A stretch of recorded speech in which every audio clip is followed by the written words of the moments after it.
Hi guys, நம்ம பார்த்தீங்கன்னா இன்னைக்கு ஆரஞ்சு வச்சு ஜூஸ் போட போகிறோம். வாங்க ஃபஸ்ட்டு இதை நல்லா பீல் பண்ணிக்கலாம். அந்த இதோட தோல்லாம் பீல் பண்ணியாச்சு. இப்போ இதை நம்ம ரெண்டாக ஆக்கிக்கலாம். நம்மளும் பீல் பண்ணிடுறோம். என் பாப்பாவும் பார்த்தீங்கன்னா லெமன் ஜூஸ் போடுறாங்க. ஃபஸ்ட்டு நம்ம பார்த்தீங்கன்னா தனியாக எடுத்துக்கலாம். தோல் உரிச்சு கூட போடலாம், இல்லை இப்படியே கூட போட்டுக்கலாம். நம்ம இதுக்கு பார்த்தீங்கன்னா ஒரு 2 ஸ்பூன் சுகர் ஆட் பண்ணிக்கலாம். சர்க்கரையை போட்டுக்கலாம்.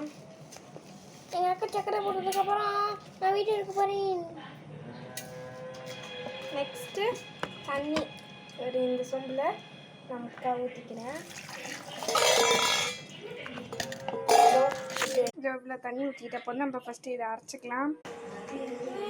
நான் பார்த்தீங்கன்னா கிளாஸ் பார்த்தீங்கன்னா ட்ரான்ஸ்ஃபர் பண்ணிவிட்டு கொஞ்சம்